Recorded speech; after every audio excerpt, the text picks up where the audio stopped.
I bought the armored motorhome 3 months before the world ended. Ridiculous timing, really. My buddy Jake called me paranoid, said I was wasting money on some prepper fantasy that would never come true. $48,000 for a modified Sprinter van that looked normal enough from the outside, but had reinforced steel plating, bulletproof windows, and enough storage to survive a month off-grid.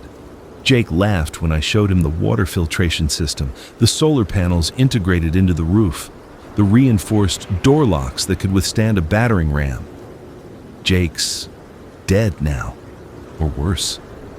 I'm parked in what used to be a rest stop off Interstate 40, about 20 miles outside of Amarillo.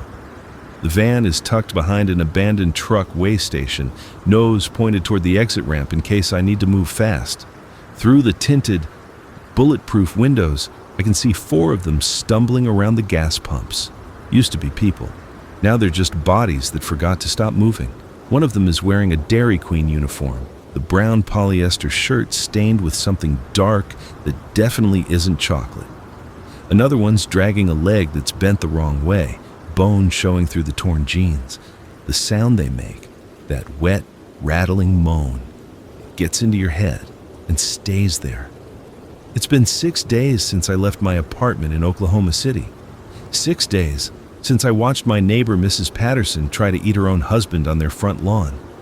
6 days since the emergency broadcast system stopped broadcasting anything except static and that awful, endless tone.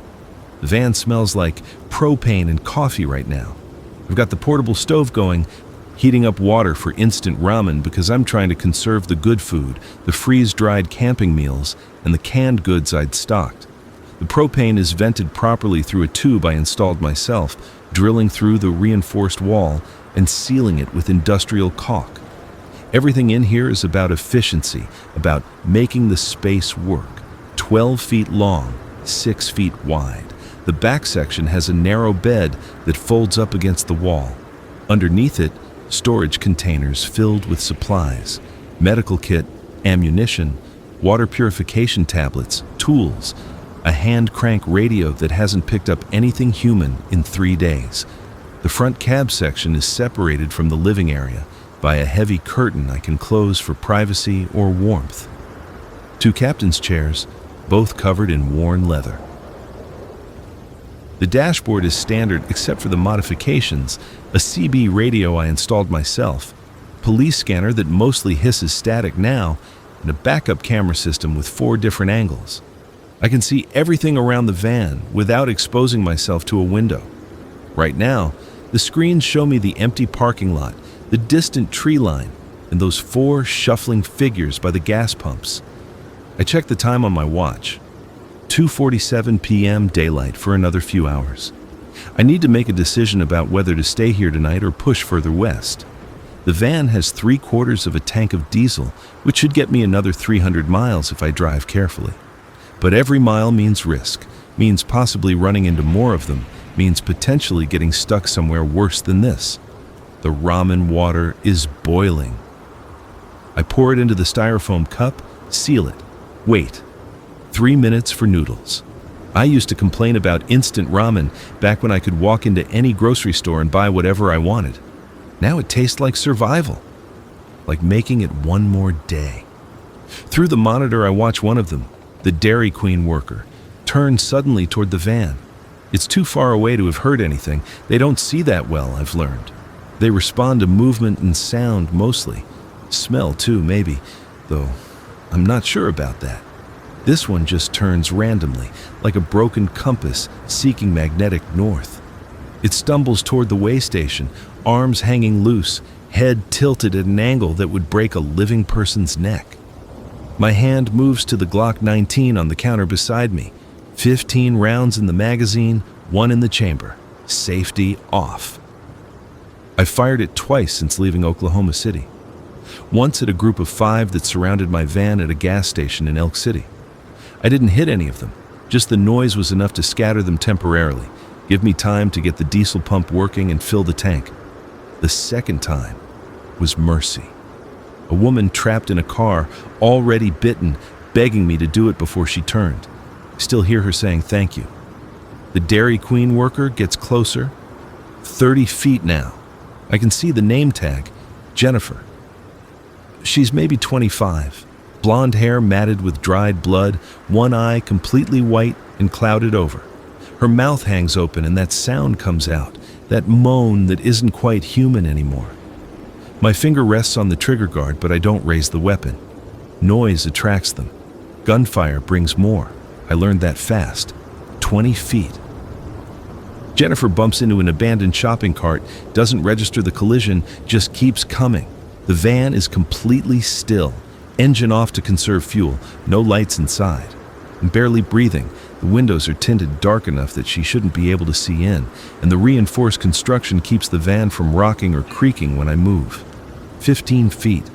I can see her teeth now, some of them missing, gums black with rot. The infection does something to their mouths, makes the tissue die faster there. I read somewhere in those first chaotic days that it's because of the biting, the transmission method. The virus concentrates in their saliva, breaks down the oral tissue. Doesn't matter why. Just matters that those teeth can break skin, can pass it on. 10 feet. My heart is hammering so hard, I'm sure she'll hear it. Stupid thought, irrational. But everything is irrational now. Jennifer's one good eye seems to look right at me through the windshield. I force myself to stay frozen. No movement, no sound. The ramen is getting cold on the counter. I don't care. She reaches the van. Her hand slaps against the driver's side door with a wet thud. I watch on the monitor as she presses her face against the window, smearing a streak of something dark across the bulletproof glass. That moan again, louder now, frustrated. She can't see in, but some instinct tells her something is here. Food. Prey. Whatever thought process still exists in that ruined brain. Another hand slap, then another. She's not hitting hard, not trying to break in, just touching, searching. I count to 60 in my head, then 60 again. She stays there for 4 minutes before wandering away, back toward the gas pumps where the others still mill around. I let out the breath I'd been holding. My hands are shaking. 6 days, and I'm still not used to it. Not sure I'll ever get used to it. The ramen is lukewarm now, but I eat it anyway, drinking the salty broth straight from the cup. Calories are calories. I need to maintain strength, maintain focus. Can't afford to get weak or sloppy. I check my supply inventory on the clipboard I keep velcroed to the wall. 42 meals remaining if I ration carefully. 30 gallons of water in the tank under the bed, plus another 10 gallons in backup containers. The solar panels on the roof are fully charged. I've got power for lights, for the monitors, for the ventilation fan. The batteries should hold for 3 days without sun if needed. Medical supplies are good. I raided a CVS the second day before things got completely insane. Antibiotics, painkillers, bandages, antiseptic. I've got a snake bite kit that I'm hoping works for infected bites too, though I haven't tested that theory and don't plan to. There's a tourniquet, sutures, even a field surgical kit I bought off Amazon 2 years ago when I was going through my wilderness medicine phase. Seemed excessive then. Seems essential now. Weapons inventory. The Glock with 64 rounds remaining. A Mossberg 500 shotgun with 30 shells. A hunting knife with a 7-inch blade. A crowbar. A tire iron. And my newest acquisition, a compound bow with 23 arrows. I found it in a sporting goods store in Sayre, Oklahoma. The store was empty except for 2 of them in the back room, trapped behind a collapsed shelf. I left them there, took what I needed. The bow is silent, and if I can get good with it, arrows are reusable. Bullets aren't. The sun is starting to drop lower. Golden light slants through the windshield, painting the dashboard in amber. I make the decision to stay here tonight. The way station provides some cover, some concealment. Moving in the dark is too dangerous. I've seen what happens on the roads at night. The accidents, the abandoned cars with doors hanging open, the dark shapes moving between vehicles. Better to stay put, stay quiet, wait for dawn. I close the curtain between the cab and the living area, sealing myself in the back. The temperature is dropping already. November in Texas means cold nights. I pull down the bed. Unfold the sleeping bag rated for 20 degrees. The space heater is tempting, but I resist. Can't waste propane. Instead, I put on an extra layer, thermal underwear under my jeans, a fleece pullover under my jacket. I look like the Michelin Man, but I'm warm. Dinner is a freeze-dried camping meal, chicken teriyaki with rice. I heat water on the propane stove, pour it into the foil pouch, wait the required 8 minutes. While it rehydrates, I do my evening checks. Doors locked, the reinforced deadbolts I had installed are engaged, plus the secondary sliding bolts I added myself. Windows secured, the steel shutters that roll down from the inside are halfway deployed, enough to provide protection while still letting me see out through the narrow gaps.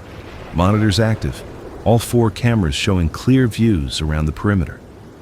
The chicken teriyaki tastes like cardboard and salt, but it's hot and filling. I eat it slowly, making it last, rationing the experience of eating something that isn't cold or stale.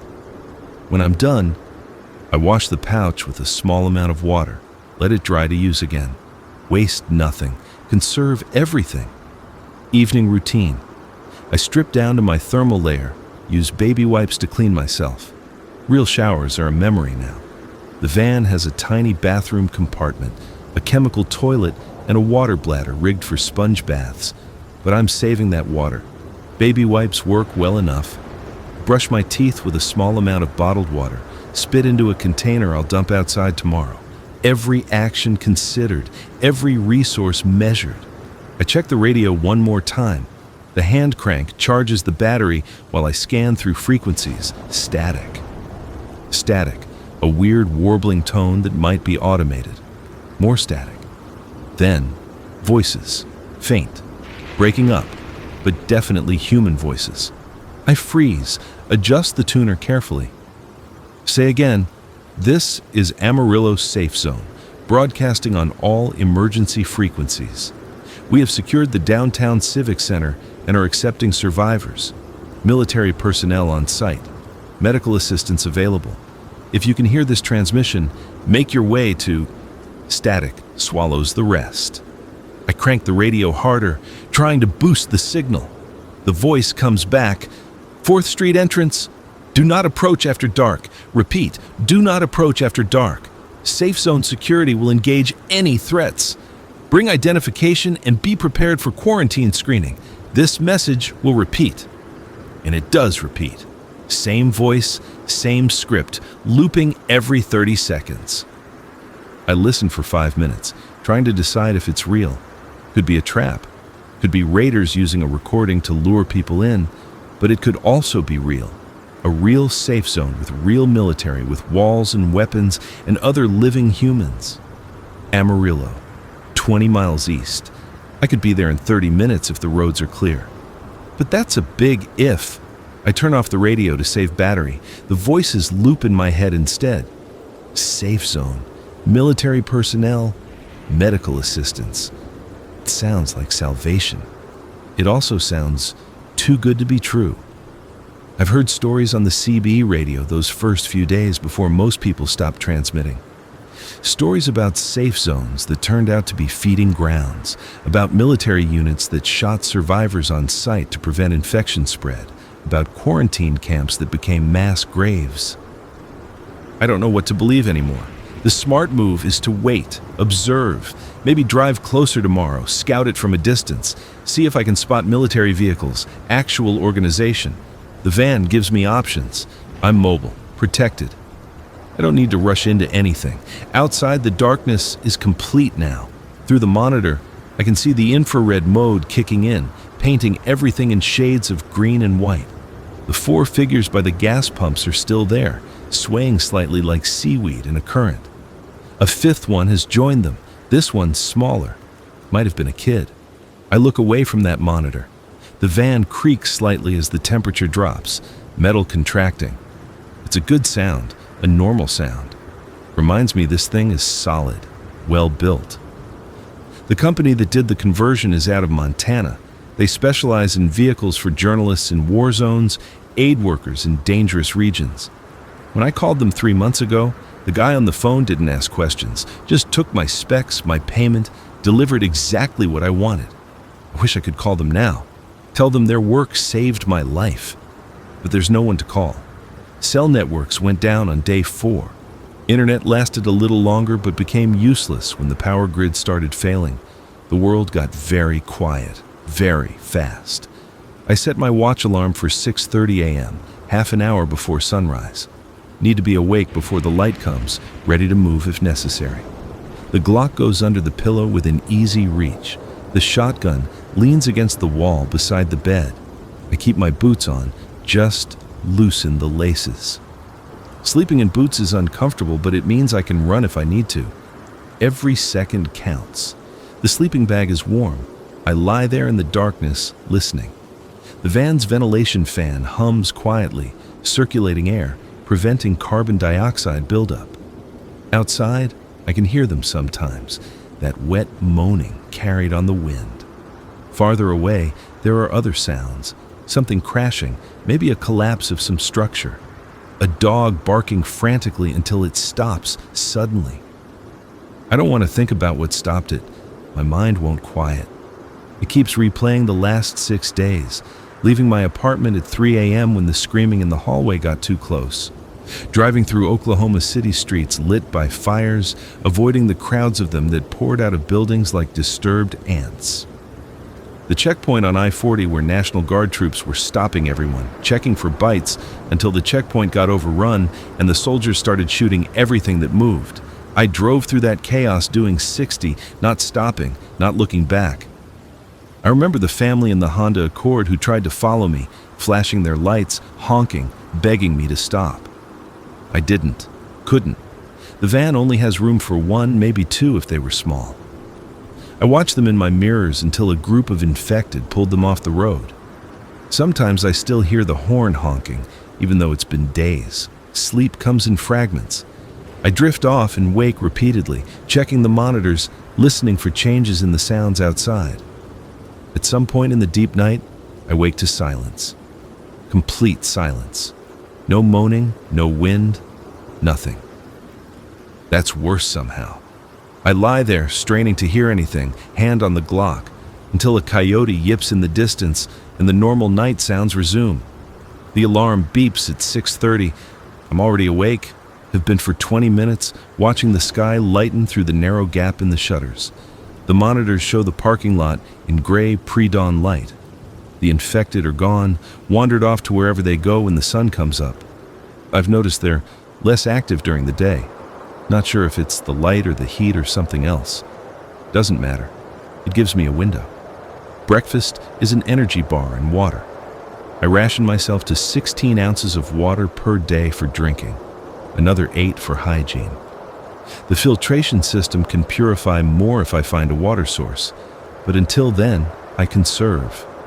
The energy bar tastes like chocolate and sawdust. I eat it in 4 bites, drink half the water, save the rest for later. Morning routine, check all systems, review the monitors, plan the day. The van's diesel engine needs to run for at least 20 minutes every other day to keep the battery charged and the fuel system clear. Today is a run day. I'll need to be quick about it. Engine noise carries, attracts attention. But it's necessary. I roll up the shutters halfway, enough to see out the actual windows with my eyes instead of just the monitors. The parking lot looks different in daylight, less threatening. Just another abandoned place in a world full of abandoned places.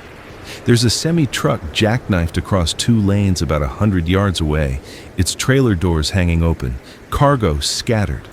Looks like it was carrying paper products, toilet paper, paper towels. All that panic buying in the early days, and here it sits, worthless now. The gas station has a convenience store attached. The windows are smashed, but I can see inside well enough. Shelves mostly stripped, floor covered in debris. Probably got looted in the first wave. Still might be worth checking. People miss things when they're panicking. Medicine behind the counter, propane canisters for camping stoves, batteries. But that's a risk calculation. Is what might be in there worth exposing myself? Worth the noise of breaking in further, the time spent vulnerable? I decide to wait. Observe the area for another hour. see if any infected come back, see if the safe zone radio signal is stronger here. I tune the radio to the frequency from last night, crank it up. The message is still playing. Same voice, same loop. Amarillo Safe Zone, broadcasting on all emergency frequencies. I listened to the full message this time. 4th Street entrance. Quarantine screening required, bring identification, no approach after dark. It sounds organized, legitimate. But I've been fooled before. The refugee center in El Reno that turned out to be run by a gang collecting supplies and women. I got out of there fast, but I saw enough. People are just as dangerous as the infected now. Maybe more so. A new plan forms. I'll drive closer to Amarillo, scout the safe zone from a distance. The van has binoculars in the equipment locker. I can park somewhere with good visibility, watch the safe zone for signs of real military presence, real organization. If it looks legitimate, maybe I'll approach. If not, I keep moving west. Decision made, I start the engine. The diesel rumbles to life, loud in the quiet morning. I watch the monitors carefully. Nothing moves in the immediate area. I let it run for 30 seconds, then shift into gear and pull out slowly from behind the way station. The road is clear, heading east toward Amarillo. I drive carefully, staying in the right lane, watching for obstacles. Abandoned cars are everywhere, but there's usually room to navigate around them. The van handles well, despite the extra weight of the armor plating. The guy in Montana warned me it would be sluggish, but it's not too bad. Better than being in some civilian sedan that any infected could smash through. 5 miles down the road, I pass an overturned school bus. I don't look too closely. Some things you don't need to see. Another mile, and there's a makeshift barricade across both lanes. Cars pushed together, furniture piled up. Someone tried to block the road. I slow down, looking for a way around. The shoulder is wide enough. I ease the van off the pavement, bump through the rough ground, get back on the highway past the barricade. A figure stumbles out from behind the barricade as I pass. Infected. It lunges at the van, hits the side door with a thud. I keep driving. In the mirror, I watch it chase for a few seconds before giving up, going back to its aimless wandering. 10 miles out from Amarillo, the traffic gets worse. Cars are packed tighter here, some of them burnt out, others with doors open and luggage scattered around. This was where people tried to evacuate, where the highway became a parking lot and then a graveyard. I have to slow to a crawl, threading the van between vehicles, sometimes nudging them aside with the reinforced bumper. Something moves in a minivan to my left. I catch the motion in my peripheral vision, brake hard. A face presses against the minivan's window. Not infected, human, alive. A young woman, maybe 30, looking desperate and terrified. She pounds on the glass, mouthing words I can't hear. I stop. Big mistake, probably. But she's alive, and I haven't seen another living person in 3 days. She runs to my passenger door, yanks on the handle. It's locked. I debate for exactly 2 seconds before hitting the unlock button. She jerks the door open, scrambles into the passenger seat, slams it behind her. "Go, go, go!" she sang, looking back at the minivan. "There's more of them coming, please go." I don't see anything behind us, but I trust her panic. I gun the engine, weave through 2 more cars, get back to open highway. In the passenger seat, she's breathing hard, holding something wrapped in a blanket.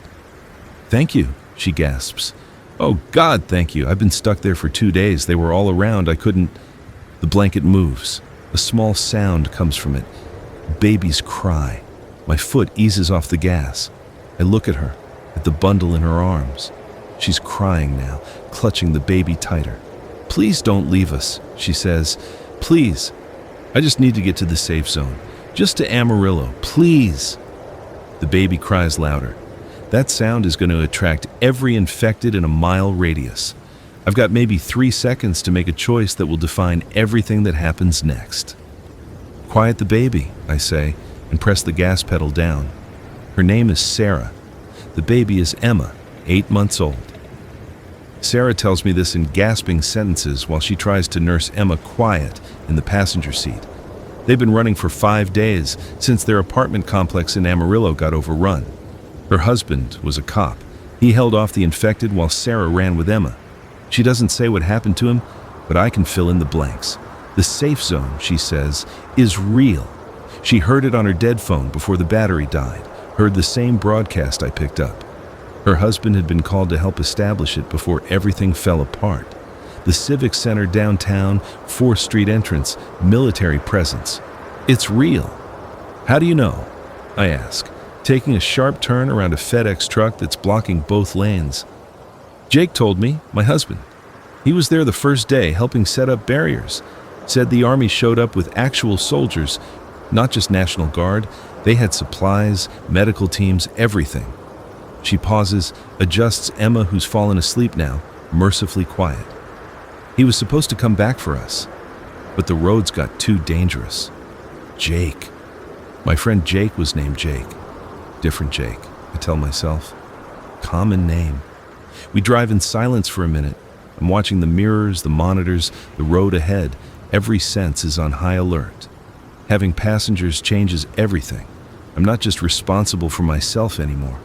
This small woman and her smaller baby are depending on me to get them somewhere safe.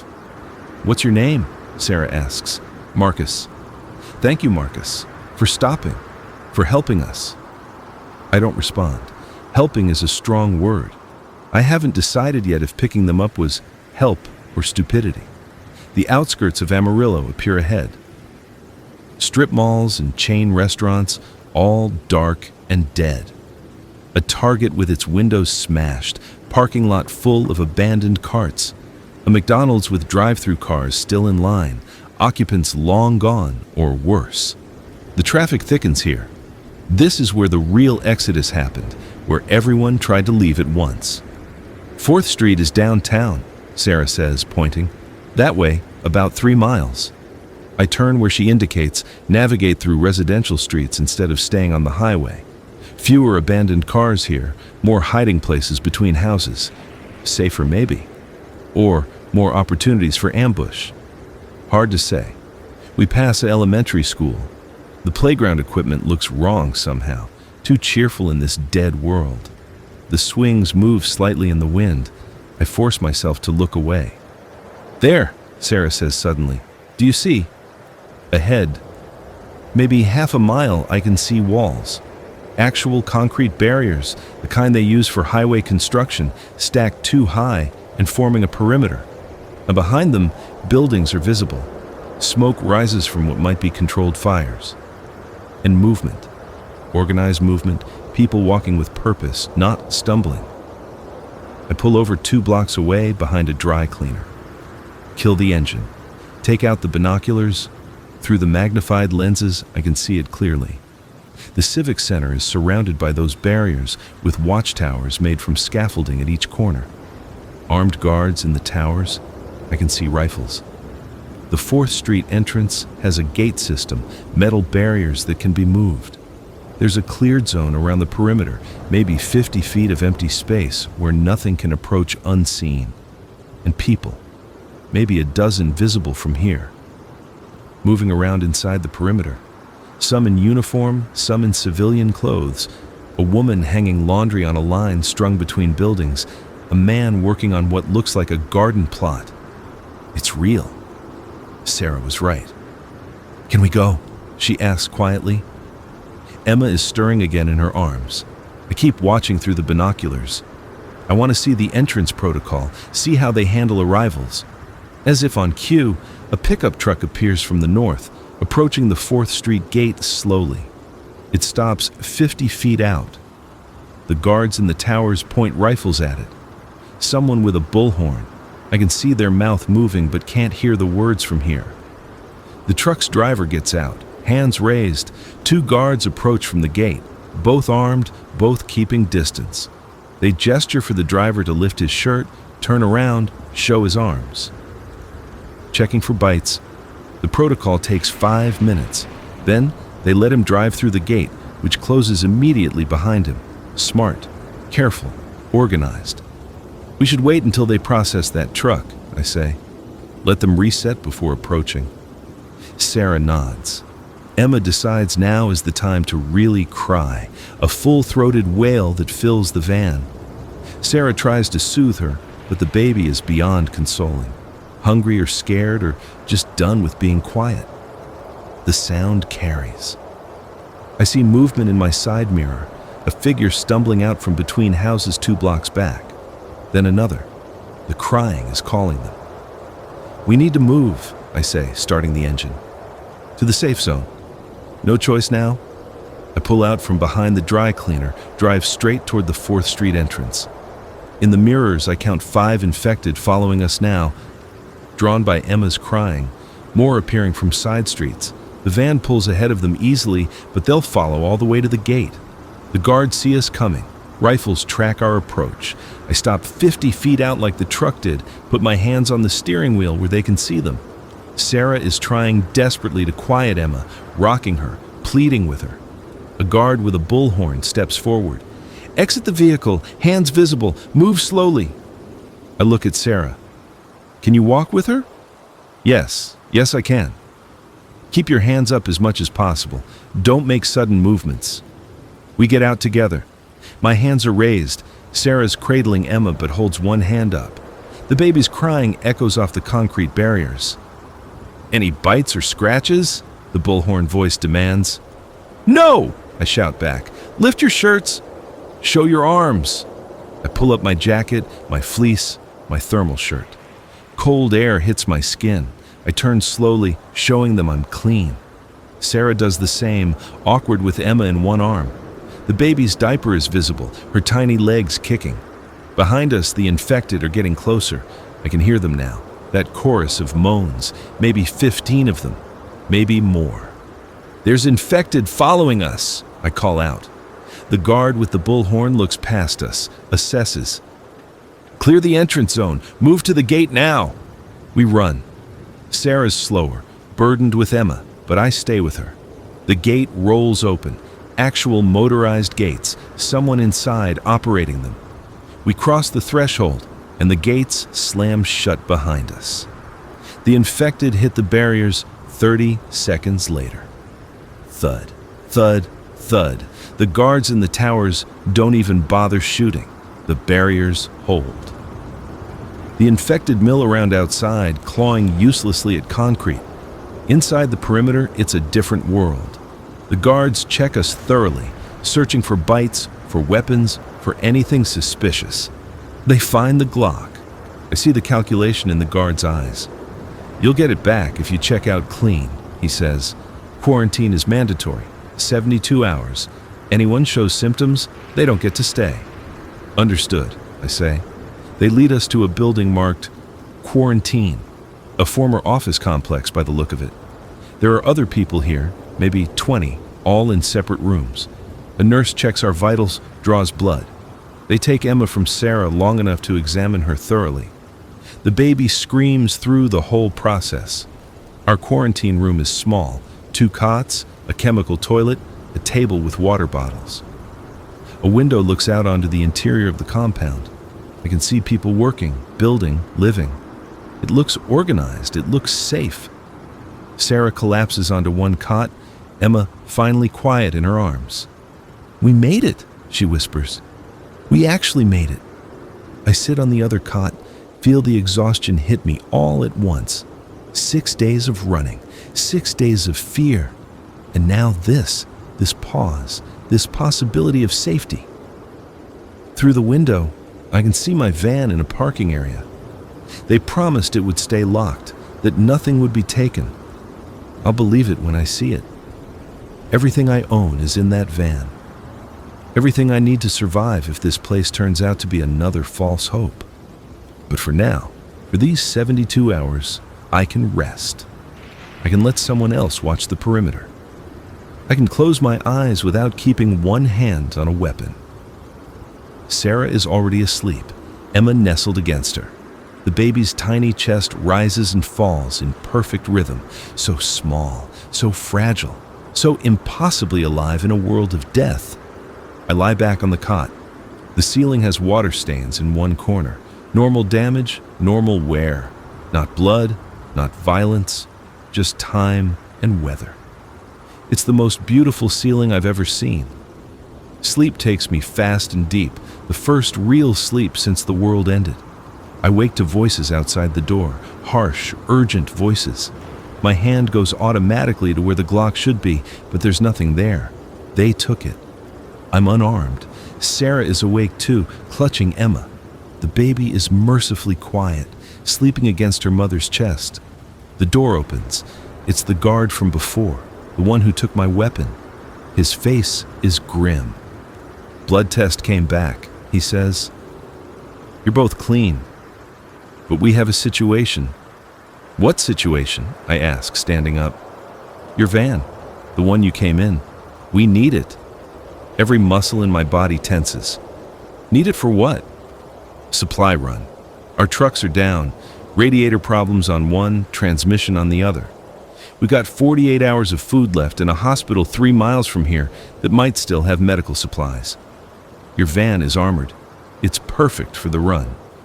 "It's mine," I say flatly. "And you're welcome to come along. Drive it yourself if you want. But we need that vehicle, and we need it today." I look at Sarah.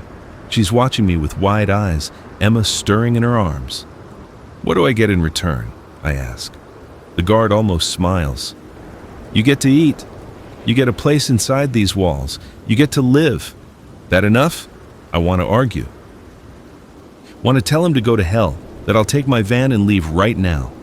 But Emma makes a small sound in her sleep, and I remember what it cost to get here, what Sarah's husband probably paid to buy them time to escape. "I drive," I say. "Nobody touches my van but me." "Fair enough. We leave in 1 hour. Bring whatever weapons you've got." He tosses me the Glock. I catch it, check the magazine automatically. Still loaded. They gave it back. Small trust, but trust nonetheless. When he's gone, Sarah speaks quietly. "You don't have to do this. You could leave." "Where would I go?" I answer, checking the Glock's action. "This is the first real safe zone I've found, and they need drivers. That means I'm valuable, means I've got leverage. It also means you could die out there. Could die in here too. Could die anywhere." I holster the Glock. "At least out there I'm useful." The truth is more complicated. The truth is, I'm not ready to stop moving, to settle down inside walls and pretend things are normal. 6 days of survival has changed something in me. I'm wired for motion now, for constant alertness. Staying still feels dangerous. The hour passes fast. A different guard, younger, maybe 25, escorts me to the van. They've moved it to a staging area near the gate.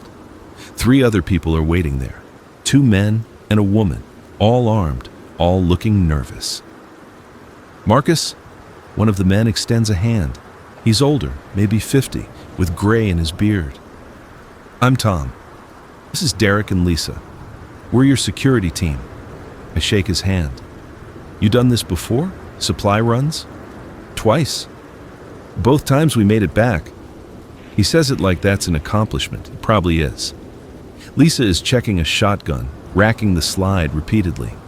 Nervous habit. Derek is younger, early 20s, trying to look calm and failing. He's got an AR-15 that looks almost new, probably looted from a gun store. "What's the target?" I ask.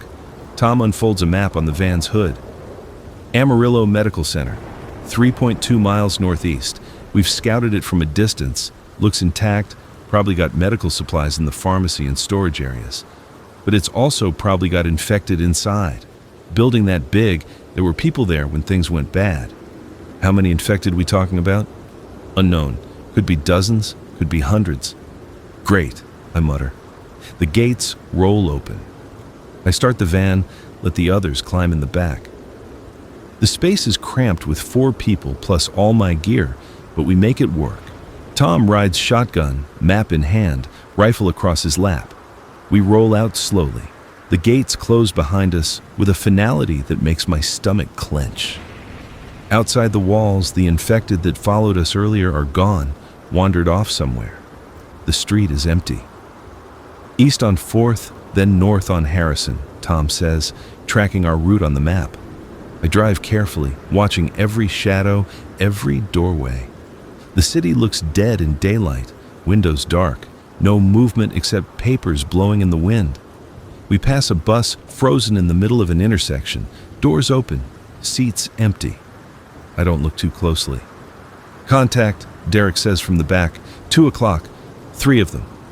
I see them stumbling out from an alley. They turn toward us, drawn by the engine noise. I accelerate past before they can get close. Save ammo unless necessary, Tom says quietly. Noise attracts more. We all know this, but hearing it said makes it real. We're going into a hospital, a place that would have been packed with people when the outbreak hit.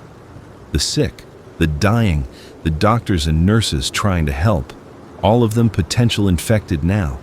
The hospital appears ahead, 5 stories of brick and glass, parking lot full of abandoned ambulances and cars. The emergency entrance has its glass doors shattered, dark inside, too dark. Around back, Tom directs. There's a loading dock. We can seal the van against it, go in through the service entrance. I navigate through the parking lot, around the building. The loading dock is where he said it would be. A concrete platform with 2 bay doors, both closed. I back the van up carefully until the rear bumper is touching the platform. Derek, Lisa, you're first in. Clear the immediate area. Marcus and I will follow with the supply bags. We gear up. I've got the Glock and a flashlight. Tom carries a rifle and a crowbar. Derek and Lisa move to the van's rear doors, weapons ready. On 3, Tom says. 1, 2, 3. The doors open. Derek and Lisa jump up onto the loading platform, weapons sweeping the area. Nothing moves. They approach the service entrance, a plain metal door with a push bar. Derek tries it. Locked, he calls back. Tom climbs up, produces a ring of keys. Hospital administrator's keys. We got them from his house. He tries several before one clicks. The door swings inward. Darkness beyond. Flashlights come on, cutting through the black. The service corridor is empty. Gurneys pushed against walls. Medical waste bins overturned, contents spilled. But no infected. Not yet. We move in slowly. I'm last, keeping the door wedge open behind us. Exit route. Always know your exit. The corridor leads to a stairwell. Tom checks the map again. Pharmacy is 2nd floor. Surgical supply is 3rd. We hit pharmacy first, load up, then decide about surgical. We climb the stairs, each footstep echoing. Someone has written on the wall in what might be blood. Don't trust the doctors. The letters are uneven, desperate. I try not to think about who wrote it or why. 2nd floor. The stairwell door opens onto a hallway lined with patient rooms. All the doors are closed. From behind, some of them I can hear movement, shuffling, that wet, breathing sound. They're in the rooms, Lisa whispers. They got trapped when everything went to hell. Stay quiet, Tom says. Don't open any doors. Pharmacy is at the end of the hall. We creep forward. The hallway feels endless. Every closed door is a threat. Every sound makes me want to run. Behind one door, someone, something pounds suddenly. A single thud that makes us all freeze. The pounding doesn't repeat. We keep moving. The pharmacy is behind a Dutch door, top half open. Tom shines his light inside. Shelves of medications, filing cabinets, a computer terminal, dark and dead. And no infected. Small miracle. Derek, watch the hallway. Lisa, help me search. Marcus, load bags. I hold a duffel bag open, while Tom and Lisa grab bottles, reading labels in the flashlight beam. Antibiotics, painkillers, insulin, antiseptics, bandages. They work fast, methodically, filling the bag. Movement, Derek says quietly. We freeze. Down the hallway, one of the patient room doors is opening. Slowly, something is pushing it from inside. Keep working, Tom says. Derek, keep eyes on it. The door opens wider. A figure stumbles out, hospital gown hanging open, IV pole still attached to its arm, the metal dragging on the floor with each step. Its face is gray, eyes milky. It turns toward us, sensing movement or sound. It moans. That horrible sound echoes down the hallway. Other doors start opening. 2 more infected emerge from rooms, then 4 more, then more than I can count. "Time to go," Tom says, zipping the bag closed. We run, back down the hallway toward the stairwell. The infected follow, that whole group moving as one, drawn by our noise. I'm carrying the heavy bag. Lisa has another. Tom is bringing up the rear with Derek. One of them gets close to Tom. A nurse, name tag still visible. Rachel. Tom swings the crowbar, connects with her head. She drops. He doesn't stop to confirm the kill. We hit the stairwell, start down. Above us, the door bursts open again. They're following, tumbling down the stairs with no sense of self-preservation. One falls, trips the others, creates a pile of thrashing bodies. First floor. Out to the service corridor. I can see the loading dock door ahead, still wedge open, sunlight beyond. We're going to make it. Then Derek screams. I spin around. An infected has him from a side corridor I didn't check. Grabbed his arm, pulling him close, teeth seeking his throat. Derek's trying to push it away, but he's off balance, falling. Lisa shoots. The shotgun blast is deafening in the enclosed space. The infected's head explodes. Derek falls with it, covered in blood and worse. "I'm clean," he's shouting. "It didn't bite me. I'm clean." But the gunshot has announced us to everything in the building. I hear doors opening, feet shuffling, that collective moan building like a wave. Tom grabs Derek, hauls him up. "Move! Everyone move!" We burst out onto the loading dock. I throw the supply bags into the van, turn to help the others. Tom and Lisa are through. Derek is right behind them. Something grabs my jacket from behind. I spin, the Glock coming up automatically. An infected in a security guard uniform has come through the door behind us. I fire twice. Center mass. It staggers but doesn't drop. Third shot to the head. It collapses. More coming through the door now. A flood of them. "Go, go, go!" I'm shouting, jumping into the van. Tom's already in the passenger seat, Lisa and Derek scrambling into the back. I'm not even fully inside when I throw the van in gear and gun it. The rear doors slam shut from the momentum as we accelerate away from the loading dock. In the mirror, I see dozens of them spilling out onto the loading dock. We got out with maybe 10 seconds to spare. Nobody speaks for the first mile. We're all breathing hard, checking ourselves for bites, processing what just happened. Derek is scrubbing at the blood on his jacket with a rag, his hands shaking. "Anyone hurt?" Tom finally asks. "No," Lisa says. "I'm good," I confirm. "Clean," Derek says. "I swear I'm clean. It didn't break skin." "We'll check properly at the gate," Tom says. Protocol. The drive back is faster. I don't bother avoiding the infected in the streets. I just go around them if possible, through them if necessary. The van's reinforced bumper can take it. We need to get back before dark, before the infected get more active. The safe zone walls appear ahead. The gates are already opening. They've been watching for us. We roll through, and they slam shut behind us. The quarantine protocol is immediate. Guards separate us, check every inch of skin for breaks. Derek is terrified, shaking, insisting he's clean. The nurse examines him carefully, checks the blood on his jacket. It's all from the infected Lisa shot. No bites, no scratches. He cries with relief. The medical supplies we brought back fill 3 duffel bags. Tom reports to the zone commander, a woman in army fatigues who looks like she hasn't slept in a week. She nods, takes the bags, dispatches them to the medical tent. "Good work," she tells us. "We'll need another run tomorrow, different target. There's a Costco warehouse that might have food supplies." My whole body aches. The adrenaline is wearing off, leaving me hollow and tired. Tomorrow? Supply chain is critical. We've got 200 people here. Food, medicine, water. It all needs to be secured. You've got the only functional armored vehicle. That makes you essential personnel. Essential personnel. It sounds official. It sounds like I matter. It also sounds like I'm trapped by usefulness. I walk back to the quarantine building. Sarah is in the common area, Emma in her arms.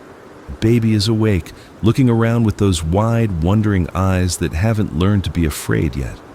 "You made it back," Sarah says, relief in her voice. "Barely." I sit down heavily in a plastic chair. "They want another run tomorrow." "You don't have to go." "Yeah, I do. They need the van. They need someone who knows how to drive it." I look at Emma. "They need supplies to keep everyone alive, including you two." Sarah doesn't argue. She knows it's true. We all have to contribute. That's how this works. That's how civilization rebuilds itself, through people doing dangerous, necessary work. That night I sleep in the van.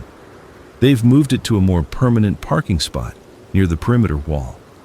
I tell them it's because I need to maintain it, check the systems, keep it ready. Really, I just need the space, need the familiar confines, the smell of diesel and coffee and survival. I lie in my sleeping bag and listen to the sounds of the safe zone. Generators humming, people talking, a radio playing music, actual music.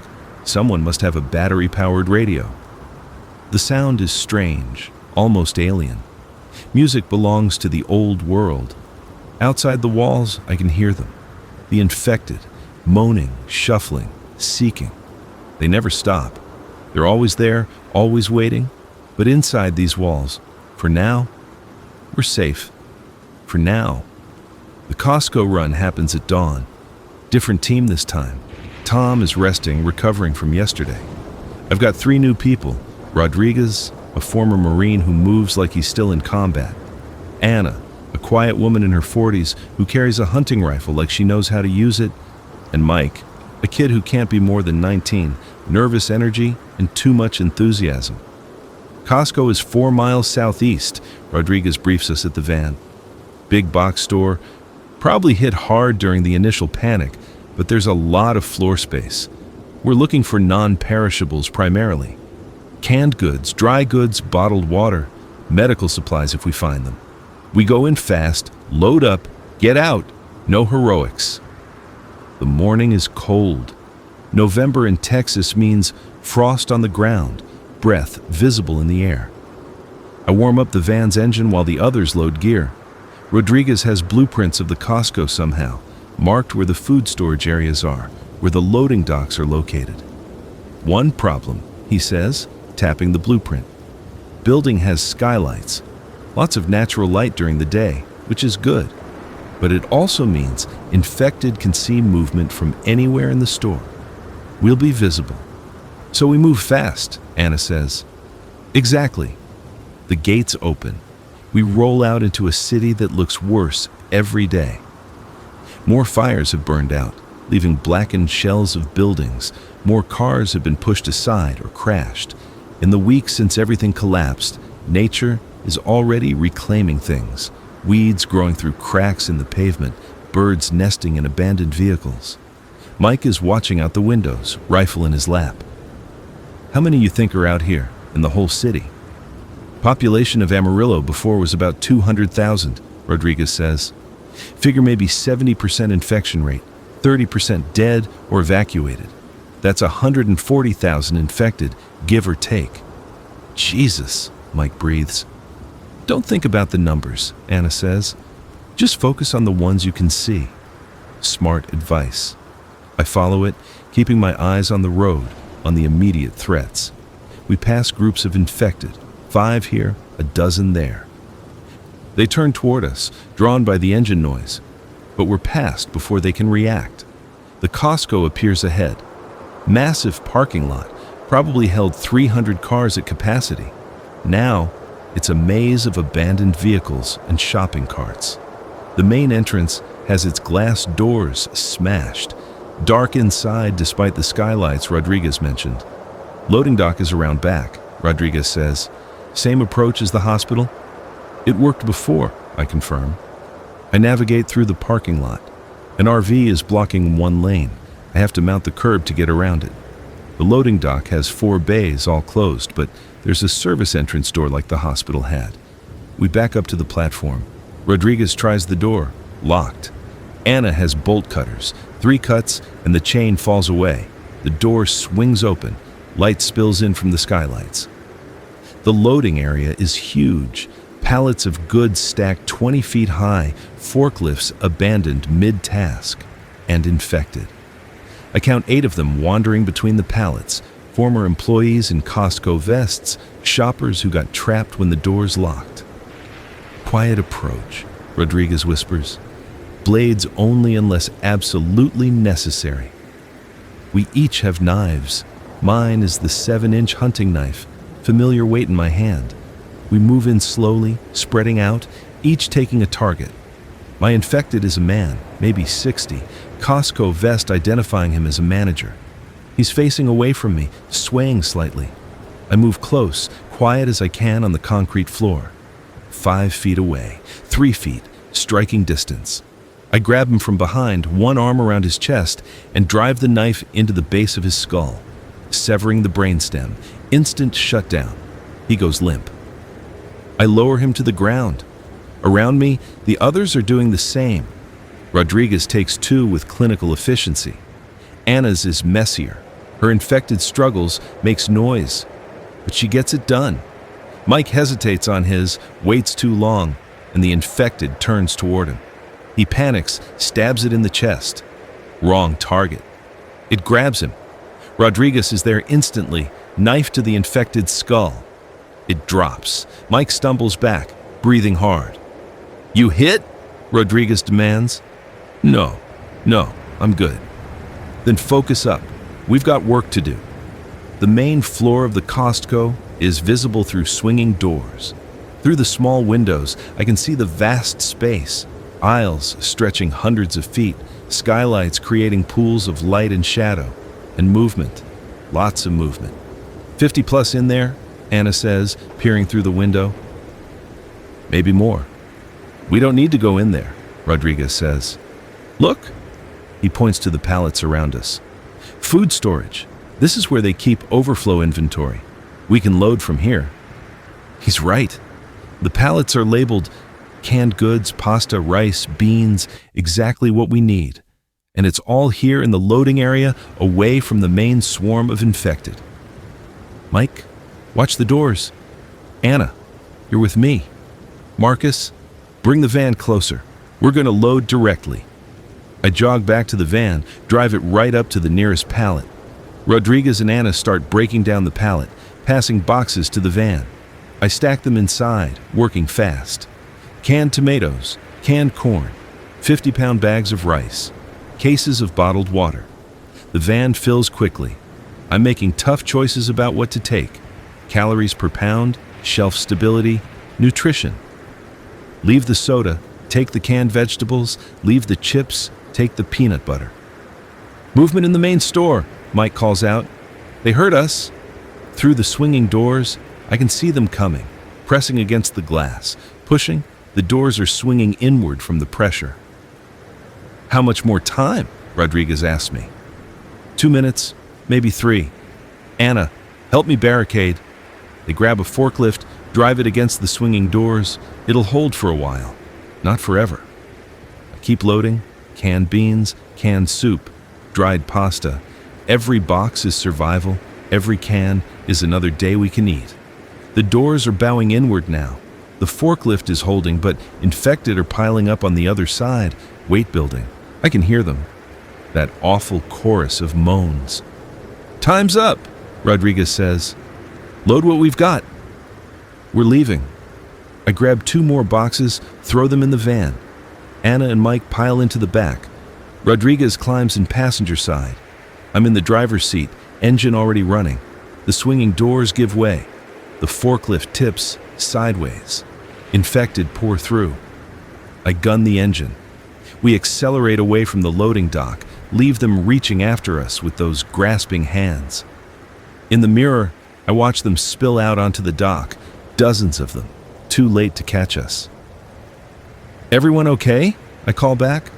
"Good," Anna confirms. Mike just nods, still breathing hard. We've got maybe 1,000 pounds of food in the van. Not enough for 200 people for more than a few days, but it's something. It's progress. The drive back is uneventful until we're a mile from the safe zone. Then, the van starts making a noise.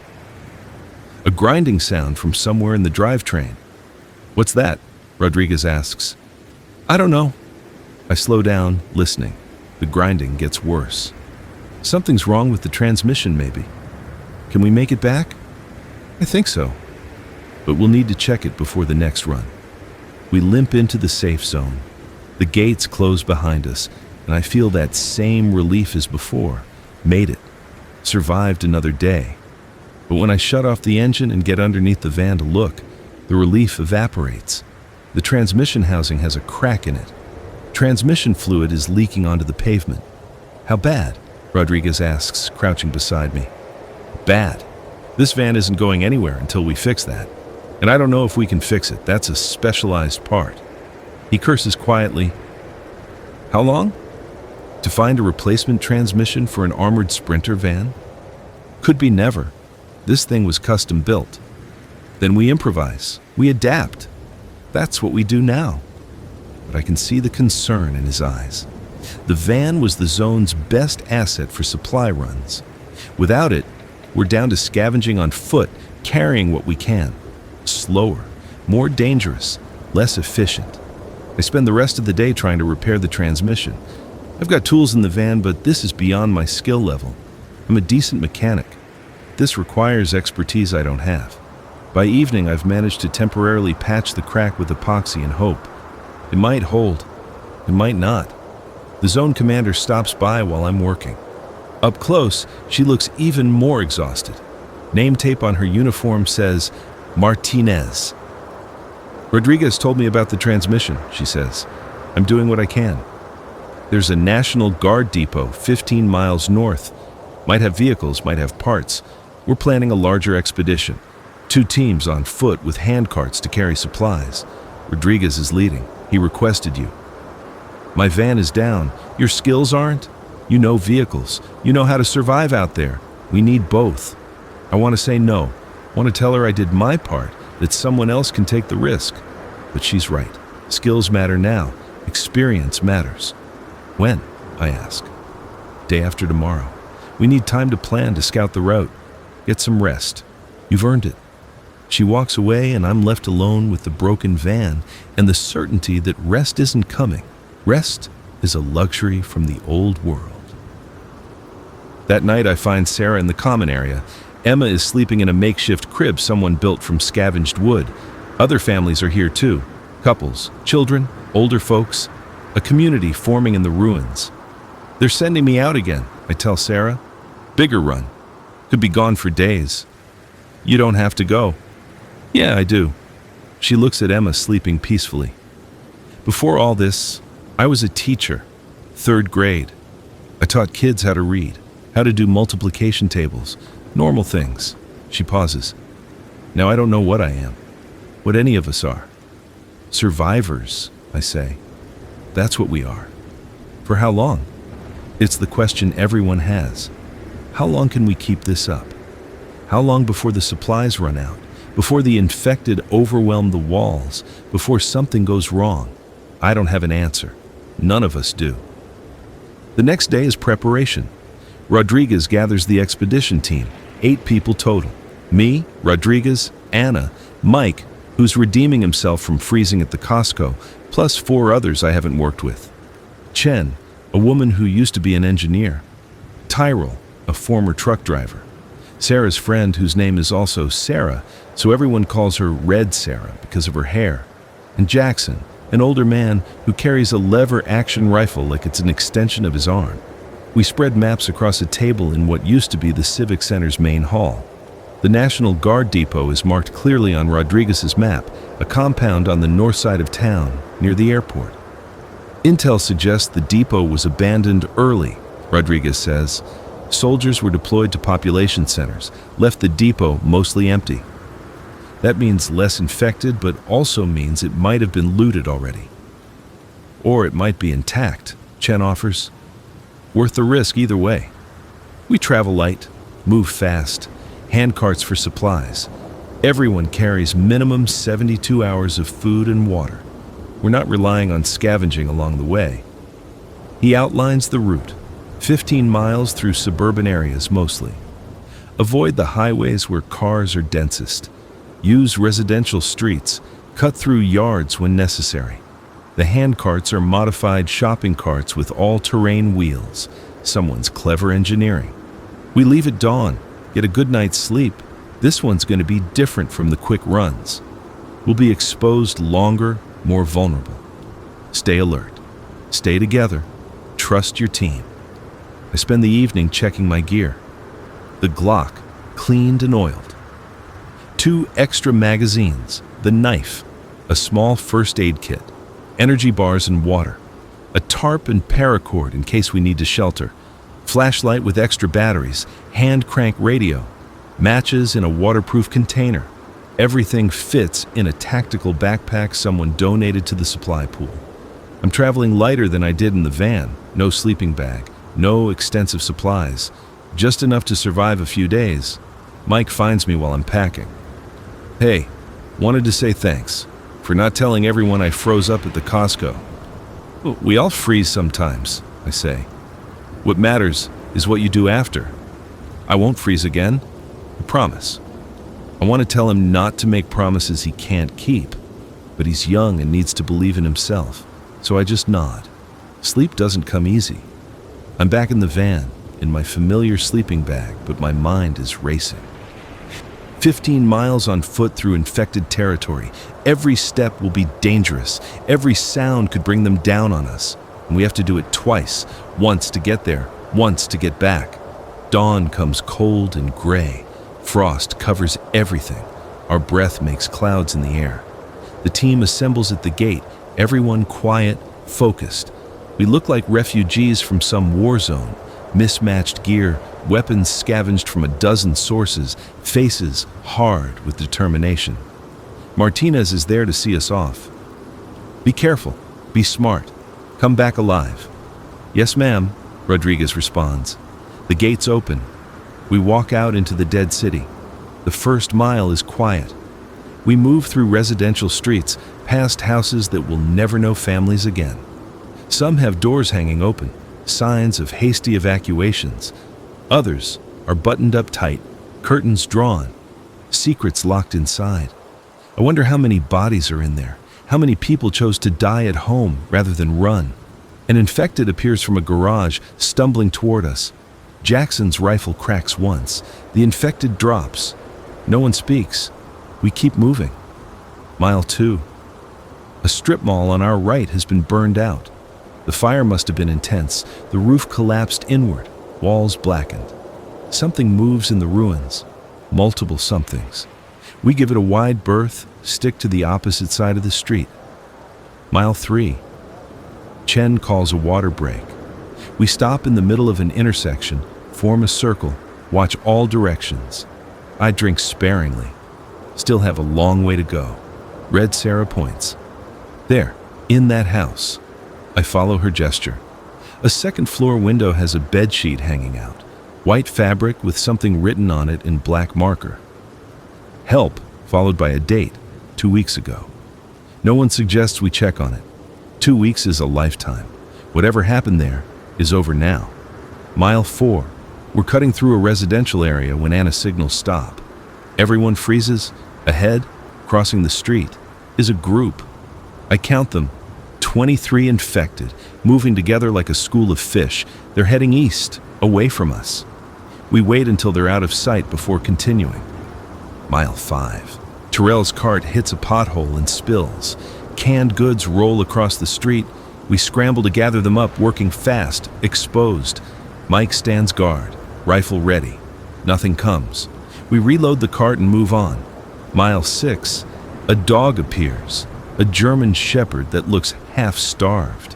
It barks at us once, then runs away. Wild already.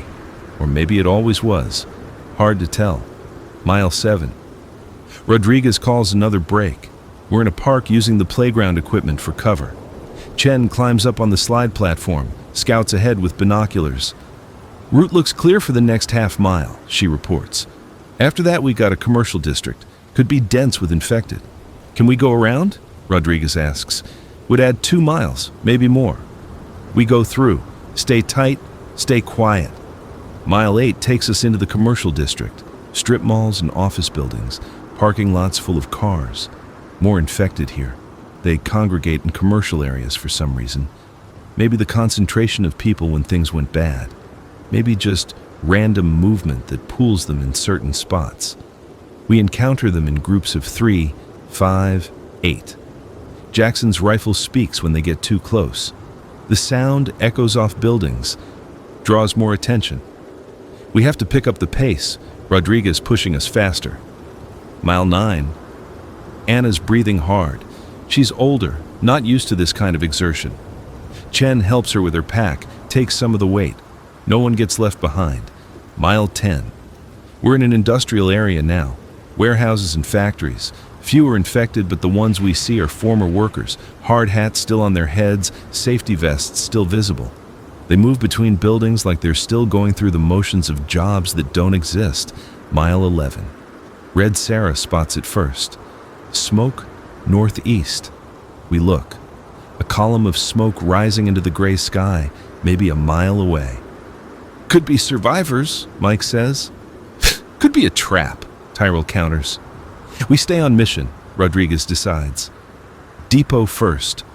We can investigate the smoke on the way back if there's time. Mile 12. The terrain changes. We're near the airport now. Fewer buildings, more open ground. An airplane is visible in the distance, nose down in a field. Crash or emergency landing, impossible to tell. Mile 13. Chen calls another break. Everyone is tired now. The adrenaline from earlier has faded, leaving just the grind of putting one foot in front of the other. I check my feet. Blisters forming already. Should have broken in these boots better. Mile 14. An infected in an airport security uniform staggers toward us. Red Sarah puts it down with a shotgun blast. The noise is catastrophic in the open space. We all hear the response, moans echoing from multiple directions. Run, Rodriguez says. Not shouting, but the command is clear. We run. The carts bounce over rough ground. Someone's water bottle falls out. We don't stop to retrieve it. Behind us, I can hear them coming. Not fast, but persistent. Always persistent. Mile 15. The depot appears ahead. Chain link fence topped with razor wire, guard towers at the corners, several buildings inside the perimeter. The gate is open, hanging crooked on its hinges like someone drove through it at speed. We stumble through the gate. Rodriguez signals halt inside the perimeter. We're all gasping, looking back the way we came. A group of infected follows us, maybe 15 of them, but they're slow. We've got time. Sweep the buildings, Rodriguez orders. Clear each one before we search for supplies. Jackson, you and Tyrell take the first building. Chen and Red Sarah, building 2. Marcus and Mike with me. Anna, watch our backs. The first building is an administrative office. Desks and computers and filing cabinets, all coated in dust. No infected, no supplies worth taking except some first aid kits from the bathrooms. Building 2 is a barracks. Rows of bunks, footlockers, personal effects left behind. Still no infected, but there's evidence of hasty departure. Clothing scattered, doors left open, a meal abandoned on a table, food now rotted and covered in mold.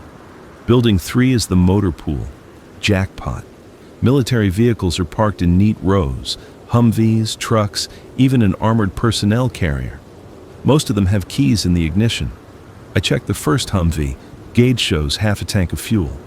The second has 3/4. Can you drive these? Rodriguez asked me. A Humvee? Yeah. It's basically a truck. How many can we take? Depends on fuel, and if they start. I pop the hood on the nearest one, check the battery. This one looks good. Give me 10 minutes, I can have 3 of them running.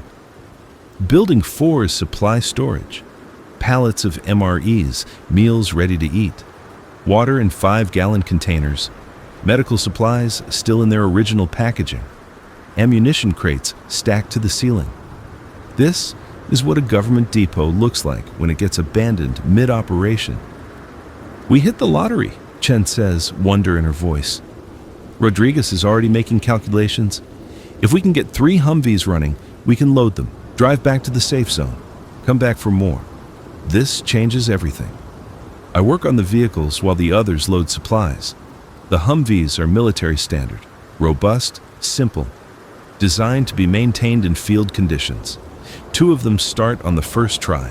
The third needs a jump from one of the others, but then it fires up. We load them carefully, MREs in one, water in another, medical supplies and ammunition in the third. The hand carts we brought are abandoned. We don't need them anymore. We're driving home. The drive back is surreal. I'm behind the wheel of a Humvee, Rodriguez in the passenger seat, following the other 2 vehicles. The road is the same, but the experience is completely different. Infected that made us nervous on foot are irrelevant now. We drive around them, through them when necessary. The Humvee doesn't even slow down. We see the smoke again, closer now. Rodriguez makes a decision. "Check it out. 5 minutes, no more." We turn toward the smoke source. It's coming from a house in a suburban area. The house itself is intact, but there's a fire in the backyard. A controlled fire. Someone built it deliberately, and someone is tending it.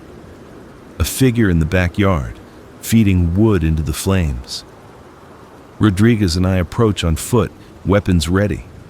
The figure turns, an older man, maybe 70, thin and weathered.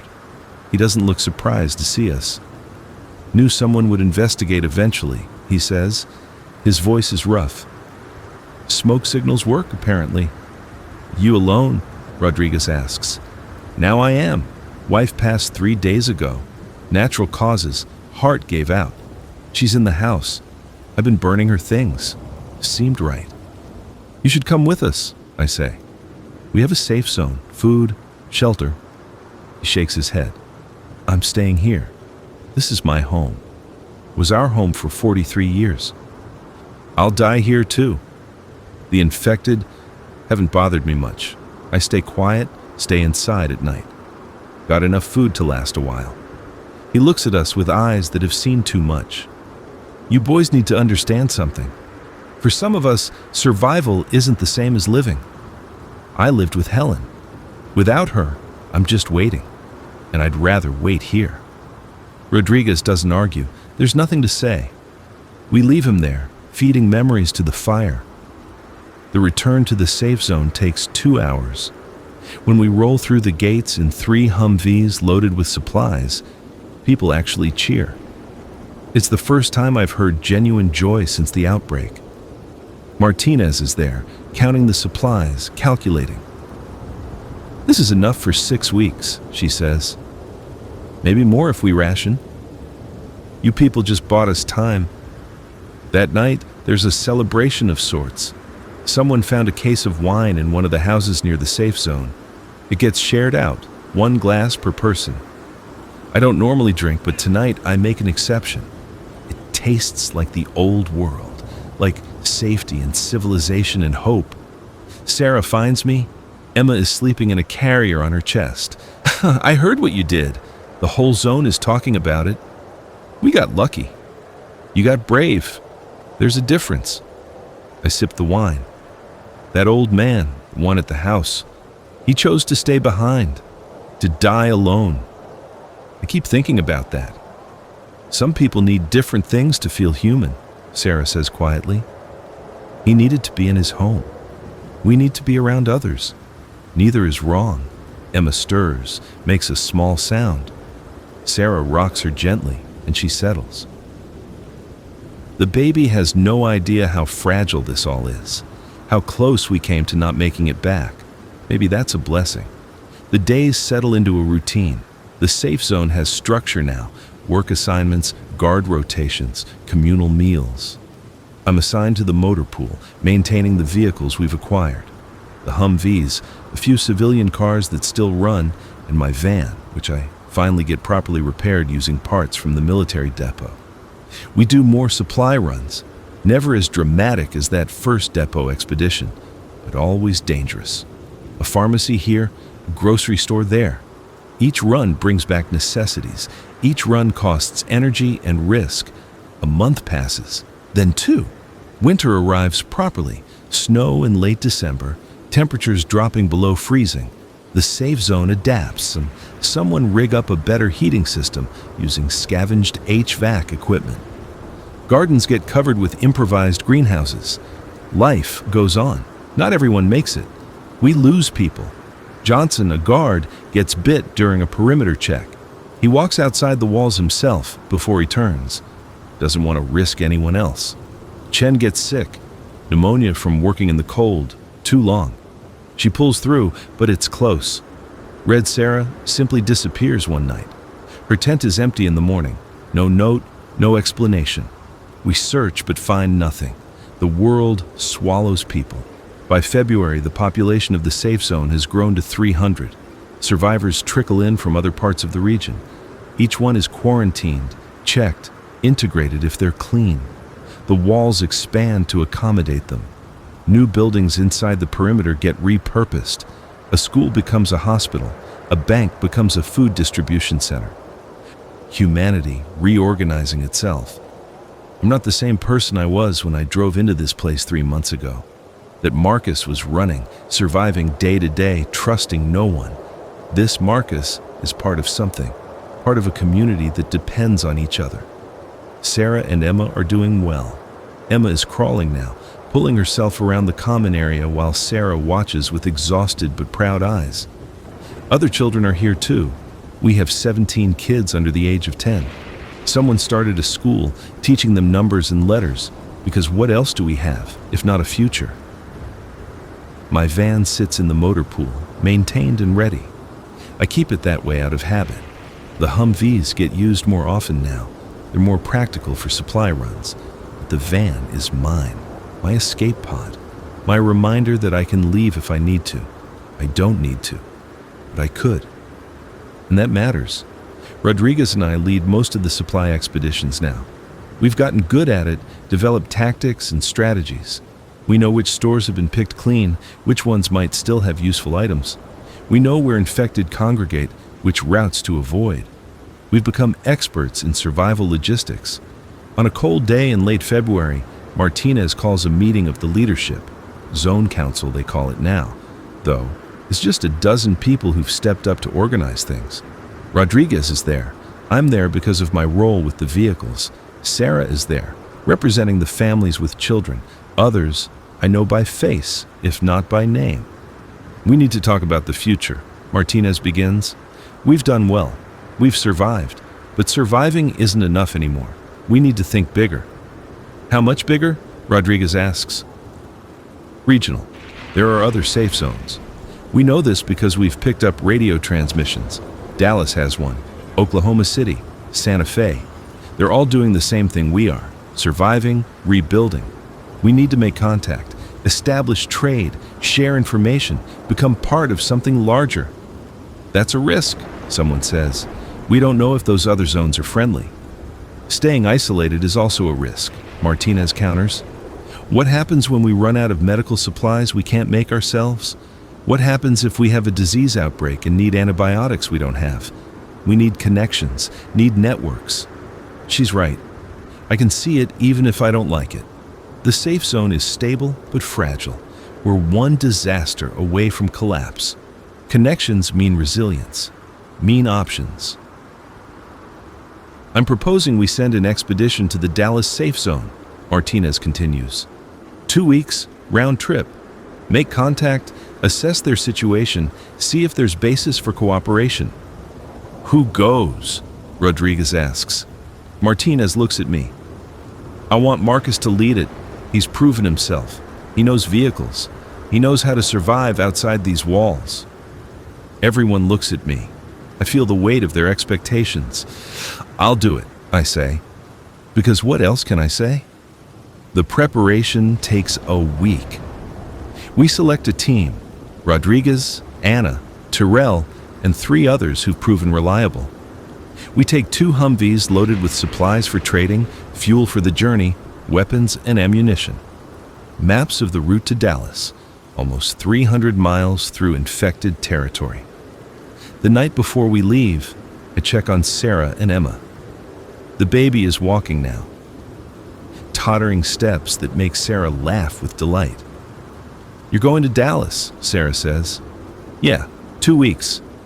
Be careful. Emma needs her Uncle Marcus." I'm not Emma's uncle, not really, but the label stuck somewhere along the way. This child who I met when she was a crying baby in her mother's arms has somehow become part of my life. I'll be careful, I promise. That night I sleep in the van one more time. Old habit, comfortable space. Tomorrow I'll be back out there, beyond the walls, where every mile is dangerous and nothing is certain. But I'm not alone anymore. I have a team, have people depending on me, have something to come back to. The world ended 6 months ago. We're still figuring out how to live in what remains, but we're alive, we're trying, we're human, and that has to be enough. The gates open at dawn. 2 Humvees roll out, carrying 7 people in the hope that somewhere out there, others are doing the same thing we are. Building, surviving, refusing to give up. The road stretches ahead, empty and dangerous and full of possibilities. I drive toward Dallas, toward the unknown, toward whatever future we can make. And despite everything, despite the infected, despite the loss, despite the constant fear, I feel something I haven't felt in months. I feel hope. The first 50 miles to Dallas are deceptively quiet. We stick to back roads, avoiding the major highways where abandoned vehicles create impassable snarls. Rodriguez rides with me in the lead Humvee, map spread across his lap, calling out turns. Anna drives the second vehicle, Tyrell in her passenger seat. The landscape changes as we drive south. Amarillo's high plains give way to more rolling terrain. Towns appear every 20 miles or so. Small Texas communities that probably had populations of a few thousand before. Now they're silent. Every one of them the same. Empty streets, cars abandoned mid-evacuation, buildings with doors hanging open. We stop in a town called Childress to refuel. There's a gas station with underground tanks that should still have fuel. Rodriguez taught me the trick. Use a hand pump to bypass the electric system, draw straight from the tank. It's slow work, but it beats running out of gas. While Tyrell and I work the pump, Anna and Rodriguez secure the perimeter. The town seems empty, but we're not taking chances. Mike, the young kid from earlier runs who asked to come along, stands guard with his AR-15, eyes scanning every window, every doorway. A dog barks somewhere in the distance, just once, then silence again. The fuel pump is working. I'm getting maybe a gallon per minute, hand cranking the mechanical pump. My shoulder burns with the effort. Each Humvee takes 30 gallons. This is going to take a while. "Movement," Mike calls out. 3 blocks north. I look up. Can't see anything from here. "How many?" "Just one. Moving east. Didn't seem to notice us." "Keep watching." The pump keeps churning. 10 gallons. 15. My arms are screaming, but I maintain the rhythm. Can't stop now. "Another one," Mike says. His voice is tighter. "West side, heading this way." "How far?" 2 blocks, maybe less." 20 gallons, 25. I'm almost done with the first Humvee. "Marcus," Rodriguez is there beside me. "We need to speed this up." "I'm going as fast as I can." Then we leave with what we've got. 30 gallons. I pull the nozzle out, move to the second Humvee, start cranking again. The infected appears at the end of the street. Former resident of Childress, probably, wearing pajamas and a bathrobe, feet bare and torn. It sees us, moans. That sound carries. 2 more, Anna calls from her position. South side. 5 gallons in the second vehicle. 10. The infected in the bathrobe is getting closer. I can see it clearly now. Elderly woman, white hair matted with dried blood. She was someone's grandmother once. 15 gallons. 20. We've got a group forming, Rodriguez says. 8 of them now. Marcus, we need to go. 1 more minute. We don't have a minute. 25 gallons. Close enough.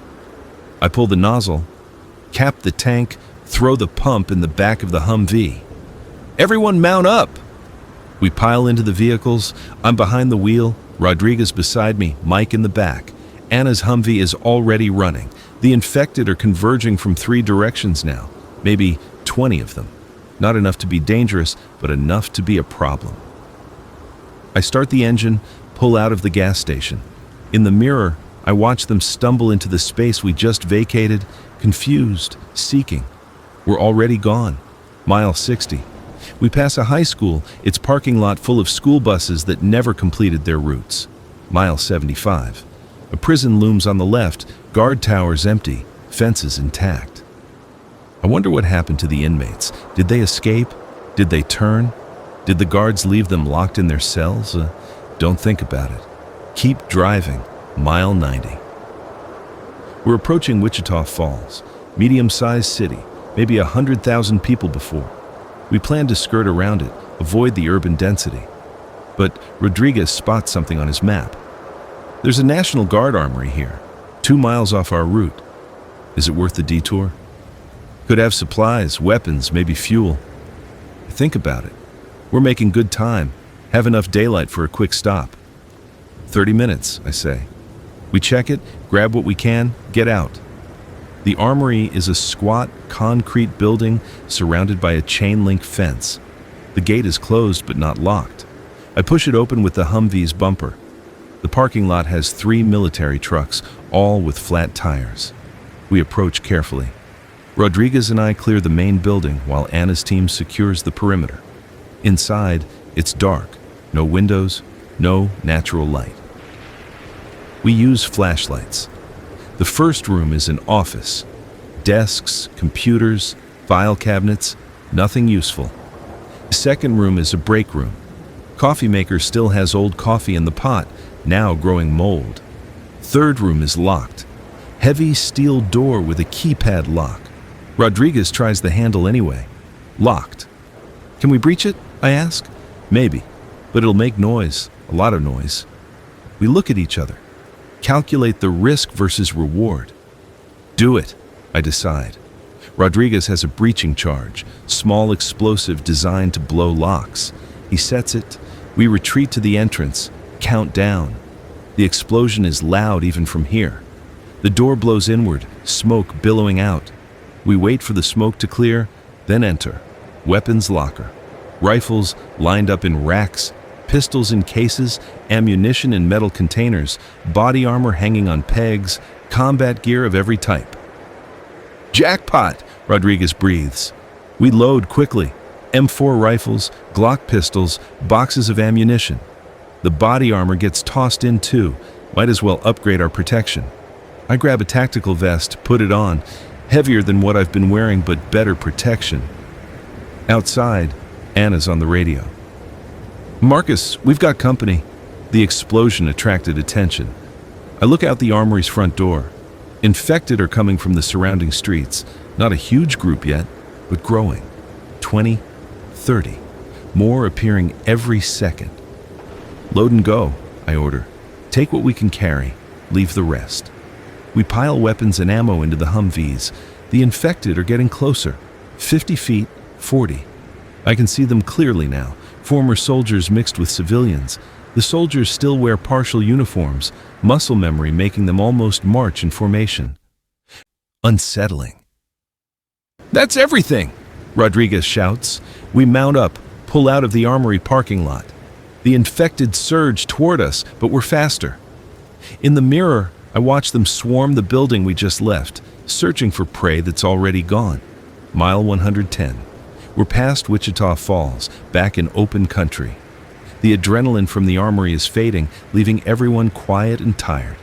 We need to stop for the night. Find somewhere secure, get some rest. Rodriguez suggests an overpass we're approaching. We can park underneath, use the structure for cover, post guards in rotation. It's as good a plan as any. I pull the Humvee under the overpass. Anna parks beside me. The concrete above provides shelter from weather and limits approach angles. Good defensive position. We set up a basic camp. No fires, too risky. We eat MREs cold, drink water, check weapons. Mike takes first guard shift. I try to sleep in the back of the Humvee, but my mind won't quiet. Rodriguez sits down beside me. You did good today. The armory was a good call. We got lucky. Luck is part of it. But you made the decision, took the calculated risk. That's leadership. I don't feel like a leader. I feel like someone who's been forced into making impossible choices and somehow hasn't gotten everyone killed yet. What do you think we'll find in Dallas? I ask. Rodriguez shrugs. People trying to survive, same as us. Whether they want to cooperate or not, that's the question. We lapse into silence. Above us on the highway, something moves. I tense, hand going to my weapon. Rodriguez is already looking up, rifle ready. A deer appears on the overpass. Just a deer. Picking its way through abandoned cars. It looks down at us, ears twitching, then moves on. Normal wildlife in an abnormal world. I keep forgetting animals are still out there, I say. Still living their lives. They're probably doing better than us, Rodriguez replies. No infected deer. Yet. Don't even joke about that. Night falls completely. The darkness is absolute. No streetlights, no house lights, no glow of civilization, just stars above and the black landscape around us. Beautiful and terrifying. Mike wakes me for my guard shift at 2 a.m. Everything is quiet. I sit in the driver's seat of the Humvee, windows cracked, listening. The night has its own sounds, wind through grass, distant coyotes, the tick of cooling engines. No moans, no shuffling footsteps. I think about the safe zone, about Sarah and Emma, about all the people depending on this expedition to succeed. We're not just exploring. We're looking for connections, for trade, for the possibility that humanity can be more than isolated pockets of survivors. Dawn comes slowly, pink light spreading across the horizon. I wake the others. We eat another cold MRE, check the vehicles, prepare to move. My body aches from sleeping in cramped positions, but there's no time for complaints. We've got another 150 miles to cover. Mile 140. We pass through Bowie, a small town that looks like it was evacuated in an organized way. Cars are parked neatly, not abandoned in the streets. Houses are locked up tight. A sign on the community center says, "Evacuated to Dallas Safe Zone 10:15, 3 months ago." Some of them made it, Anna observes. Maybe. Or maybe they all died trying. No way to know. Mile 160. The terrain changes again. More trees now, more green even in winter. We're entering the Dallas-Fort Worth region, though still on the outskirts. Traffic gets denser.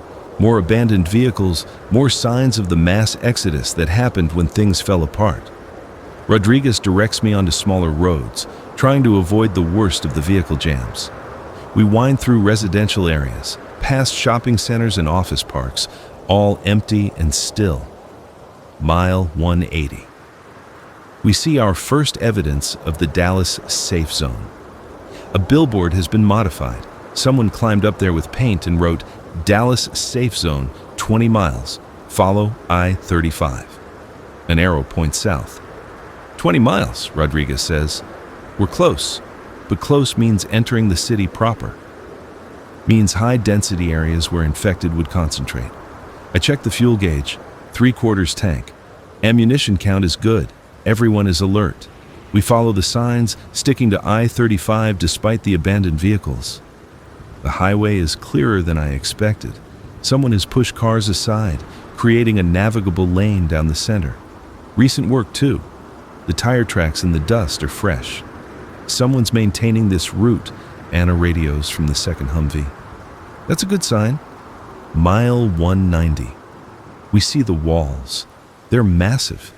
Shipping containers stacked 3 high, forming a perimeter that stretches across multiple city blocks. Watchtowers every 100 feet, actual guard towers with roofs and reinforced positions. The scale is incredible. Makes our safe zone in Amarillo look like a camping trip. And people. We can see them moving on the walls, organized patrols with rifles. A gate system that looks professional, not improvised. "This is it," Rodriguez says quietly. I slow the Humvee as we approach. 100 yards from the gate, a barrier blocks the road, spike strips and concrete blocks. A voice booms from a loudspeaker. "Stop your vehicles. Remain inside with hands visible. Prepare for inspection." I stop, put my hands on the steering wheel. Rodriguez does the same. In the mirror, I see Anna's Humvee halt behind us. Armed guards approach, 4 of them, professional movements, proper tactical gear. Not survivors playing soldier, actual trained personnel. One guard approaches my window. I roll it down slowly. "State your business," he says. Not hostile, but not friendly either. "We're from the Amarillo Safe Zone. Here to make contact, discuss cooperation." "Amarillo?" The guard's expression shifts slightly. "That's 200 plus miles north." 250, I confirm. We drove. He exchanges looks with another guard. "Wait here." They retreat. Conference with someone on a radio. 5 minutes pass, then 10. Finally, the guard returns. "You're clear to enter quarantine. You'll be processed, questioned, and held for 72 hours. All weapons will be secured. Your vehicles will be inspected. Any signs of infection or deception, you'll be removed from the zone. Permanently. Understood?" "Understood," I say.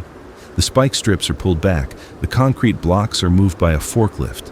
The gate, massive steel sections that look like they came from a military installation, rolls open. We drive into Dallas. The scale inside is staggering. Where Amarillo has 300 people, Dallas has thousands. Buildings are repurposed into apartments, farms, workshops. Solar panels cover every roof. I see actual gardens, not small plots, but organized agriculture. A water tower with "Dallas Lives" painted on the side. This isn't survival. This is civilization rebuilding itself. They direct us to a quarantine facility, a former hotel repurposed for processing newcomers. Our weapons are logged and secured. The Humvees are taken to a motor pool for inspection. We're separated into individual rooms for the 72-hour watch. My room is clean, actual bed with sheets. Running water in the bathroom, cold, but running. A window that looks out onto the safe zone's interior. I can see people below, going about their day with purpose and routine. Kids playing in a courtyard. Adults working on construction of a new building. Life. A doctor comes to examine me, checks for bites, takes blood, asks questions about exposure. Professional, thorough.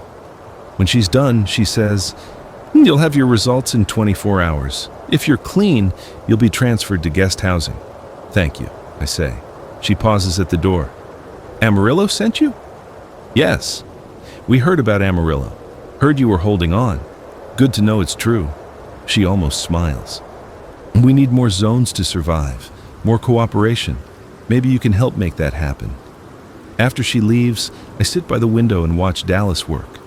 The sun is setting, painting the sky orange and purple. Below, someone lights street lamps. Actual street lamps running off generators or solar batteries. The zone illuminates as darkness falls. For the first time since the world ended, I see electric lights again. It's the most beautiful thing I've ever seen. The 72 hours in quarantine pass slowly. I'm alone in the room with my thoughts, watching Dallas through the window. They bring me meals 3 times a day, actual cooked food, not MREs.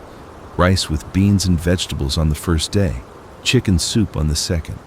The portions are small, but the food is good, made with care. On day 2, an administrator visits. Older woman, maybe 60, with gray hair pulled back in a practical ponytail. She introduces herself as Coordinator Chen, no relation to our Chen back in Amarillo. "Your blood work came back clean," she says, sitting across from me at the small table in the room. "All of your team members are clear as well." You'll be released to guest housing tomorrow. Thank you. I'm here to ask you about Amarillo. We've had radio contact a few times, but nothing substantive. How many survivors? What's your situation? I tell her everything. The Civic Center Safe Zone, the 300 people, the supply runs, the challenges we face. She takes notes on actual paper. Someone's maintaining an archive, keeping records. Historical habits surviving the apocalypse. 300 is good, she says when I finish. Sustainable if you manage resources well. How are you handling waste management, water purification? I explain our systems. She nods, suggests improvements. Tells me Dallas has engineers who've designed better water recycling, better sanitation. Information they're willing to share. Why? I ask. Why help us? Because isolated zones fail, she says simply. We've seen it. Heard about it on the radio before most communications went dark. A zone in Austin collapsed when their water system failed. One in San Antonio got overrun because they couldn't maintain their perimeter. Alone, we're vulnerable. Together, we have a chance. She stands to leave, then pauses. Your commander, Martinez, you said.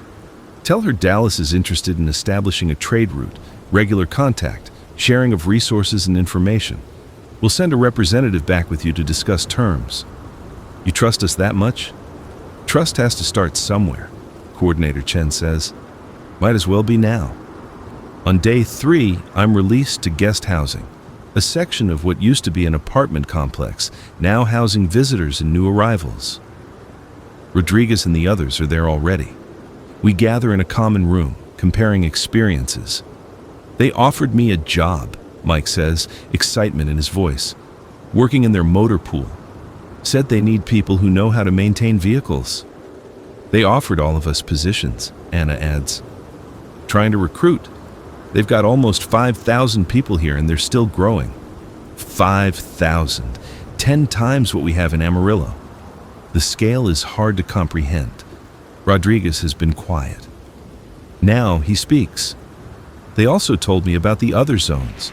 There's at least 12 functioning safe zones in Texas alone. Houston, San Antonio, El Paso, Lubbock, plus more in Oklahoma, New Mexico, Arkansas. We're not alone. We were never alone. Why didn't we know this? I ask. Because most of us were too busy surviving to reach out, Rodriguez answers. Too scared to trust radio signals that might be traps, too focused on our own walls to look beyond them. That night, Dallas gives us a tour, an actual tour, like this is some kind of tourist attraction. Our guide is a young man named David, who used to work in public relations before the world ended, old habits dying hard. He shows us the water purification plant, a sophisticated system of filters and UV treatment pulling water from the Trinity River. The agricultural levels, entire floors of buildings converted to hydroponic farms, growing vegetables under LED lights. The workshop district where people manufacture tools, weapons, clothing from scavenged materials. We're almost self-sufficient, David explains. Another 6 months and we won't need to scavenge outside the walls at all. Everything we need we can make or grow ourselves. What about infected? I ask. How do you keep them out? Patrols. Constant vigilance. We clear a quarter-mile perimeter around the walls every week. Any infected that wander close get put down. We've also noticed they're getting slower, less coordinated, like the infection is degrading their motor functions over time. That's new information. In Amarillo, we've been too busy to study infected behavior patterns. But if Dallas is right, if the infected are deteriorating, that changes everything. The tour ends at a building marked Communication Center. Inside, radio equipment covers an entire wall. Operators wearing headphones sit at stations, monitoring frequencies, maintaining contact with other zones. This is how we coordinate, David explains. Schedule supply convoys, share information about infected movements, warn each other about threats. The network is growing every week. I watch an operator log a transmission from Lubbock, a supply convoy successfully completed. Another from Houston, a new water filtration system coming online, pieces of civilization reconnecting themselves. We stay in Dallas for a week total, meeting with administrators, learning their systems, discussing trade possibilities. They show us their manufacturing processes, their farming techniques, their defensive strategies. Everything is documented, shared openly, because strong neighbors benefit everyone. On our last day, Coordinator Chen gives us a package, sealed documents, technical manuals, USB drives with digital information. Take this to Martinez. Share it with your engineers and farmers. It's everything we've learned about rebuilding. The knowledge belongs to everyone. She also introduces us to the representative who will return to Amarillo, a man named Victor, early 30s, former logistics manager. I'll help establish trade protocols, he explains. Figure out what each zone can offer the other. Build the network. We load the Humvees, now carrying more than we brought. Seeds for planting, medicine we don't have the capability to manufacture, technical equipment, gifts from one struggling civilization to another. The drive back north is different. We're not exploring unknown territory. We're following a route that now feels established, proven. We make better time, stopping only when necessary, confident in our vehicles and supplies. We spend one night in Wichita Falls, returning to the same overpass. The armory we raided is still there, still surrounded by infected. We don't stop. Nothing more to gain there. Mile 120, mile 90, mile 60. The miles count down toward home. On the last day, 30 miles from Amarillo, Rodriguez asked me a question. You gonna stay? In Amarillo? Where else would I go? Dallas offered you a position. Heard them talking to you about managing their motor pool. Bigger operation, more resources, more people. I think about it. Dallas is impressive, organized, successful, everything a safe zone should be. But Amarillo is home, Sarah and Emma are there, my van is there, the people I've risked my life with are there. I'm staying, I say. Rodriguez nods, like this is the answer he expected. Good. We need people who remember why we're doing this. The Amarillo walls appear on the horizon. I radio ahead. This is Convoy Alpha returning. We have Dallas representative and supplies requesting gate access. Martinez's voice comes back. Welcome home, Alpha. Gates are open. We've been waiting. We roll through into a zone that looks different than when we left. Someone's built additional structures. The gardens are bigger, more people moving around, growth, progress. Sarah is waiting with Emma in her arms. When she sees me, she smiles, genuine relief on her face. Emma waves, a new trick she's learned. I park the Humvee, climb out tired and dirty and happy to be back. How was Dallas? Sarah asks. Big, organized, impressive. I look around at our smaller zone. But this is home. Victor begins his work immediately. Meeting with Martinez and the Zone Council. Within a week, we have trade agreements drafted. Amarillo will send agricultural products. We've got better farmland access. Dallas will send manufactured goods and technical expertise. Regular convoys every 2 weeks to maintain connection. The network grows. Other zones reach out. Lubbock wants to trade cattle for machinery.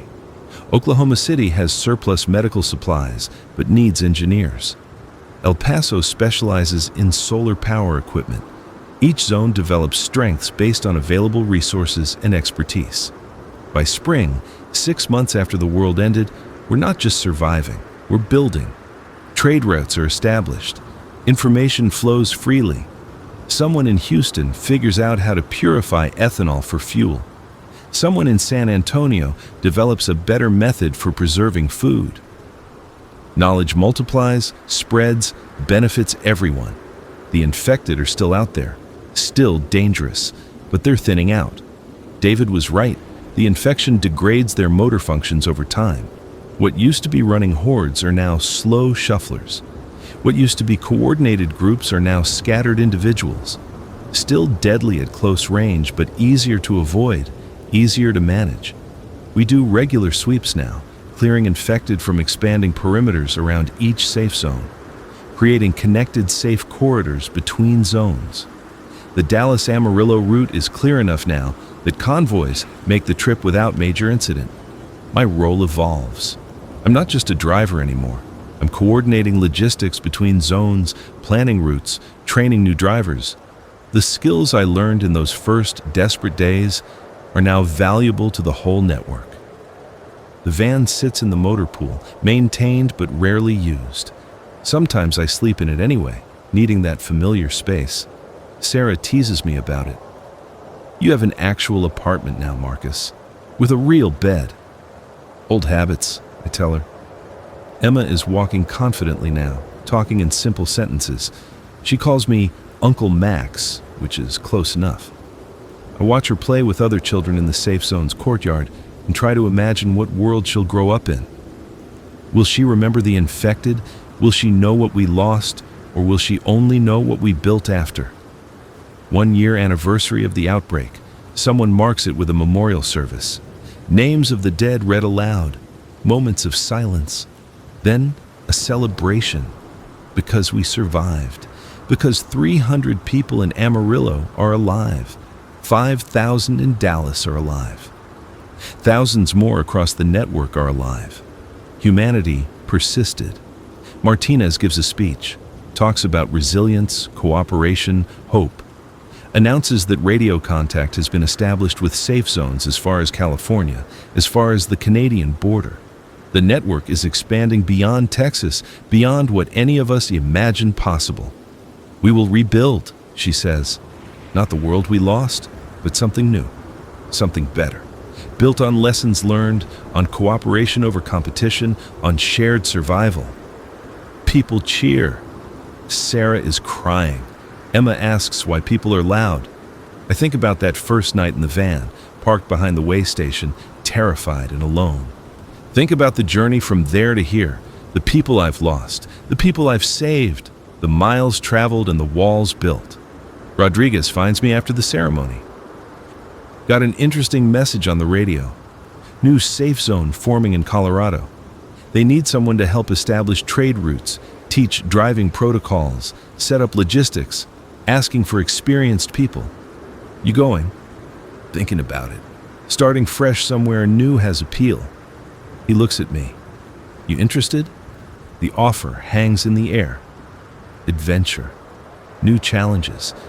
The chance to help another zone grow. But I look across the courtyard at Sarah and Emma, at the community I'm part of, at the world we're building here. No, I say.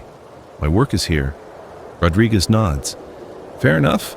Someone's got to keep the Amarillo-Dallas route running smooth. He leaves 2 weeks later. Others go with him. People ready for new challenges, new starts. The network needs people willing to travel, to connect zones, to spread knowledge. But it also needs people willing to stay, to build, to create stable homes in the ruins. I'm a builder now. Seasons change, winter to spring to summer. The infected continue to deteriorate. We find ways to manufacture ammunition, ways to grow more food, ways to purify more water. Each small innovation makes life easier, safer, more sustainable. 2 years after the outbreak, Amarillo has 700 people. We've expanded the walls 3 times, built a proper school, established a medical clinic, organized a government based on elected representatives, democracy struggling back to life. Emma starts school, first generation of post-outbreak children learning to read and write and calculate. Sarah teaches part of the curriculum, bringing her pre-outbreak skills back to life. Education continuing, because what else is civilization but passing knowledge to the next generation? The van finally retires. The engine gives out after too many miles, too many supply runs, too much hard use. I strip it for parts, use them to keep other vehicles running. But I keep the frame, keep it parked in the motor pool as a reminder. My first safe space in a dangerous world.